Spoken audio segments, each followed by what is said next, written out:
So I moved to Atlanta from New York and I absolutely hated it. In fact, I was sure I would only be in Atlanta for a very short time. And yet, this was in 2008 and I'm still here in 2025. So today's video is going to be about what I hated about living in Atlanta when I first moved here, what I eventually grew to love about Atlanta, how the Deep South is way different from any other part of the country, and what kind of lifestyle you can expect if you're planning on relocating here from another part of the country. If this is your first visit to the channel, welcome. My name is Mark. I'm a local realtor here in Atlanta, and I specialize in helping families relocate and purchase a home in the Atlanta area from all over the country and all over the world. So if you are in need of an experienced realtor to help you find the perfect neighborhood for you and your family's needs and walk you through the home buying process in a stress-free manner, feel free to book a Zoom call with me using the link in the description below. So let me take you back to 2008. I was 22 years old and life threw me a curveball as it does and landed me here in the Atlanta area.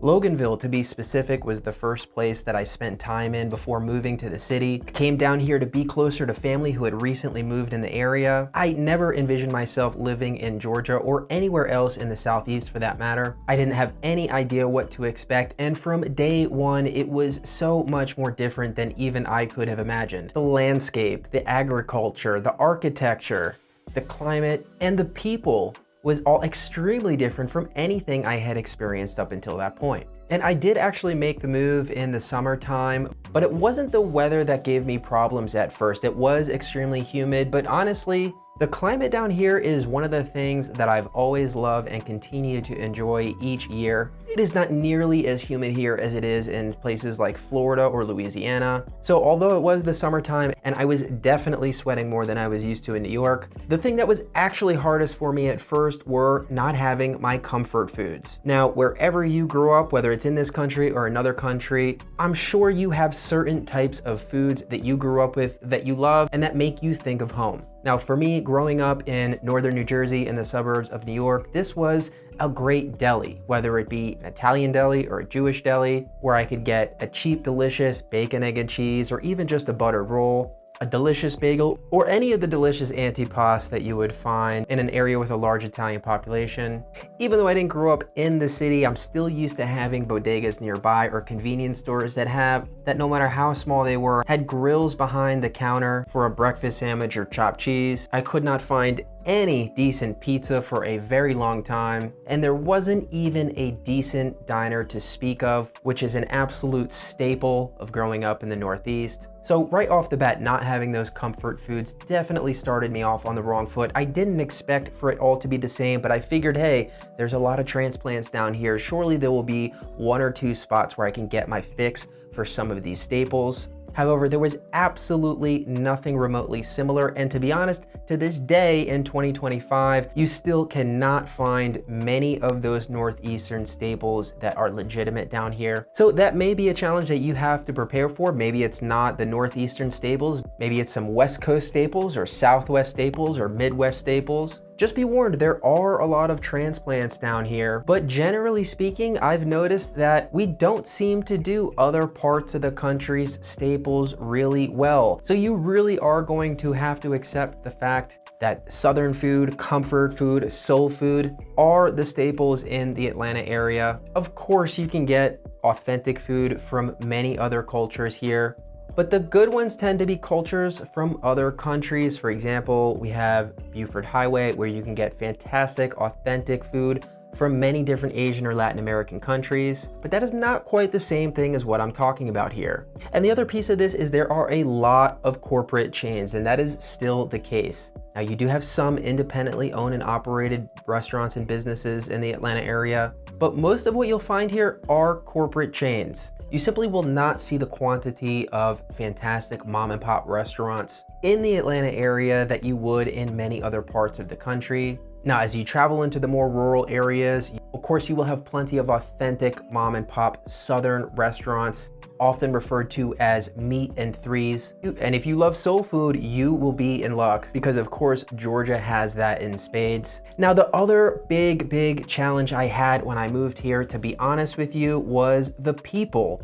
Now, There's nothing wrong with the people. The people are great down here. It was just different. And that's really what this video is about. One place is not better than another. It's just when you grow up in a certain part of the country and move to a very different part of the country, there is going to be a culture shock to some degree. And for me, a big part of that came down to the people and the culture here in the South. With the biggest challenge being people just do not move about with the same sense of purpose that I was used to in the Northeast. Again, it does not mean people in the Northeast are better by any stretch, probably because it's a more denser, intertwined melting pot of a culture. People from the Northeast do tend to be more aware of how their actions affect others, and they will call you out if you're doing something that is interrupting the flow of the day or the flow of a business, or affecting their ability to get somewhere they need to go on time. Now, I'm not saying people down here are inconsiderate, but they are not in a rush. Even if they're rushing, even if they've been waiting in the same insane line that you have, people down here just tend to mosey a little bit more than people from other parts of the country. They take their time, they're not in a hurry, and they love to chat. Now that may be more your speed. Certainly it's not a bad thing for me to learn to chill out a little bit and not always be in such a rush. But I would be lying if I told you this wasn't a major challenge for me adjusting to the culture down here. I do think, broadly speaking, people have a little bit more of an individualistic mindset down here. They are just not as concerned if their stuff or their situation has an impact on other people. And they are also not as concerned if other people's stuff has an impact on them. You'll see this play out driving in traffic, waiting in a queue, interacting in a customer service situation, and certainly in any situation where the government is involved, whether it be the DMV, paying a ticket, going to court. If you're used to getting where you need to be with a purpose, you may need to be prepared to take a deep breath, slow down, and smell the roses, or you might be experiencing a lot of frustration. Now, if you've never spent any time in the South, you probably have some significant stereotypes that you picked up from its portrayal in the media over the years.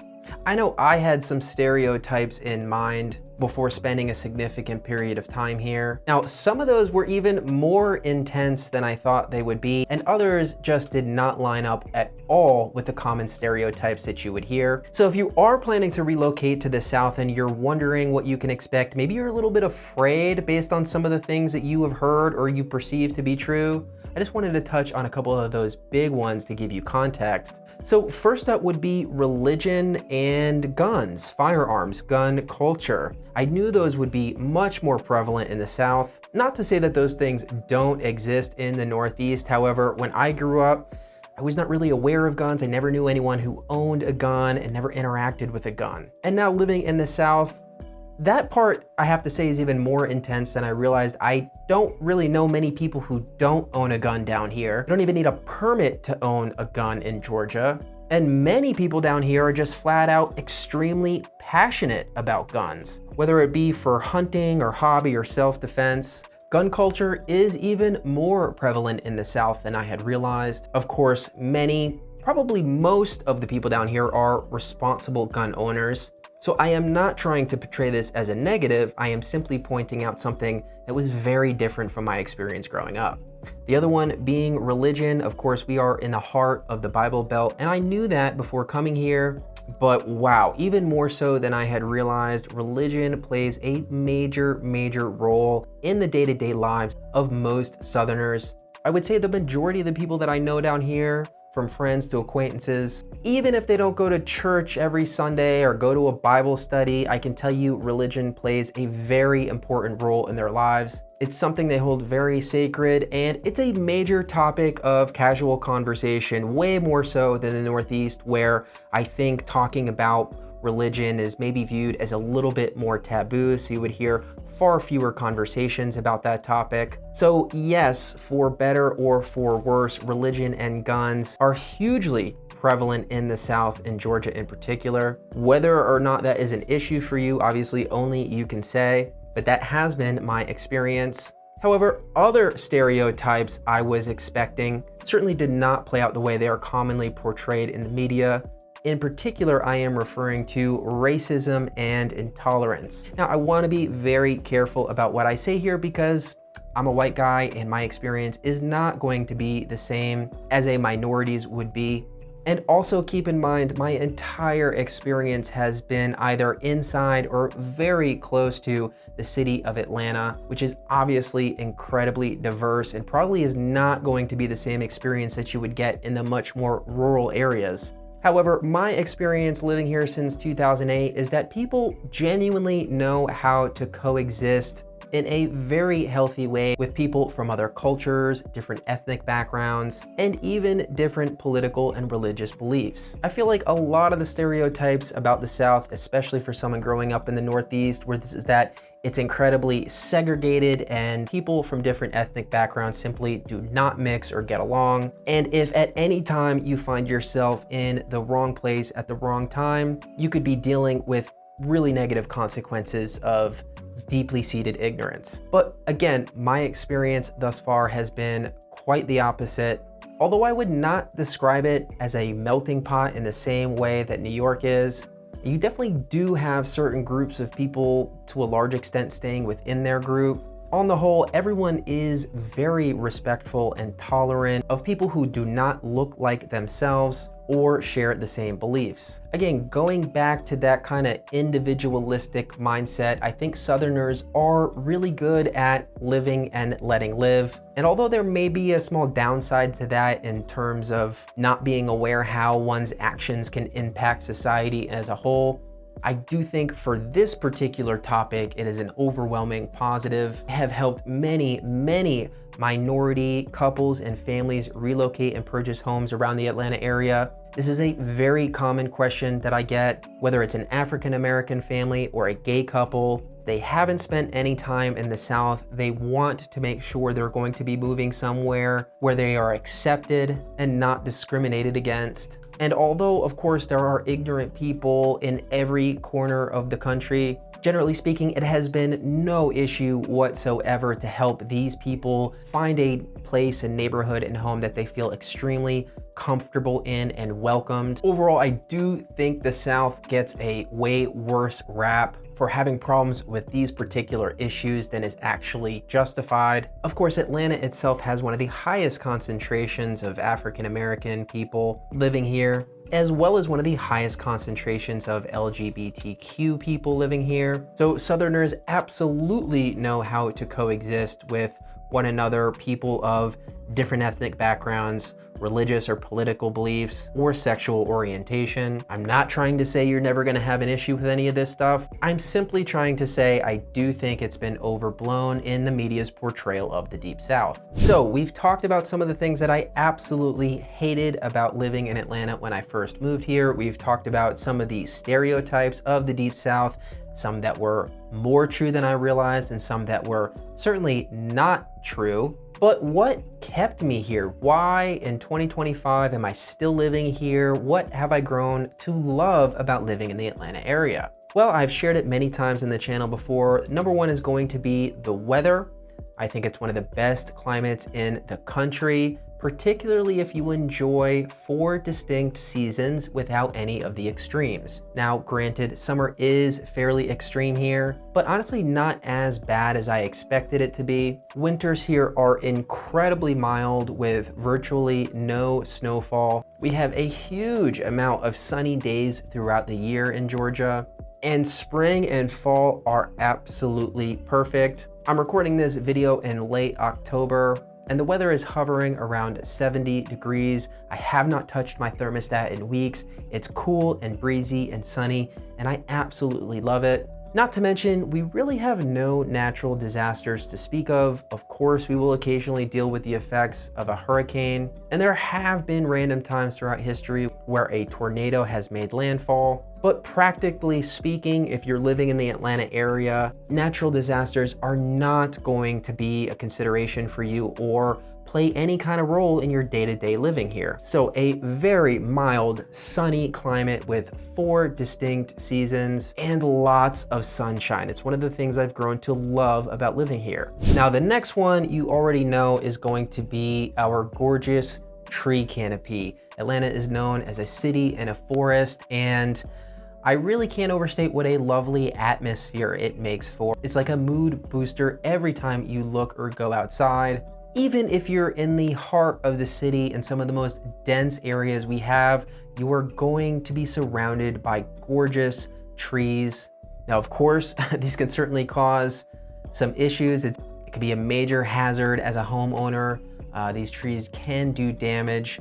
But in terms of an atmosphere, an environment, and a feast for the eyes, Atlanta's tree canopy is hands down one of my favorite things about living here. And the third thing that I absolutely love about living in Atlanta that has grown on me over the years and that I wouldn't trade for anything is the entrepreneurial spirit that we have here. And to be honest, you kind of see this made a joke or a meme amongst locals here, like no one has a real job. But you know, as an independent contractor, as an entrepreneur, this is something I love about our city. This is a great place to live if you're a small business owner, if you're an entrepreneur, if you want to break out on your own, make a name for yourself, start a business. This is one of the best places to incubate for that. And it's not just about being around like-minded people, but even though I talked previously about how many corporate chains we have here, specifically around food and beverage establishments, we also have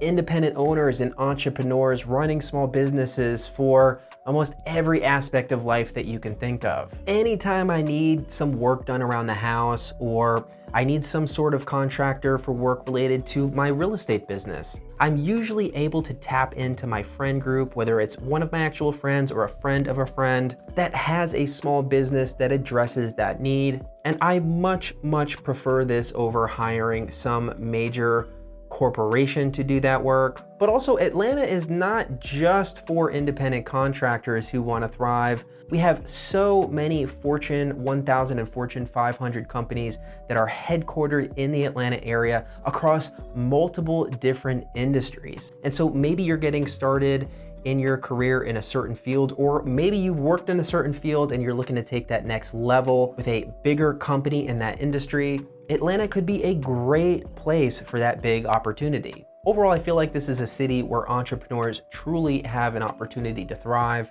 And if you're not an entrepreneur, there are also going to be incredible opportunities in the corporate world across many different industries to make your mark.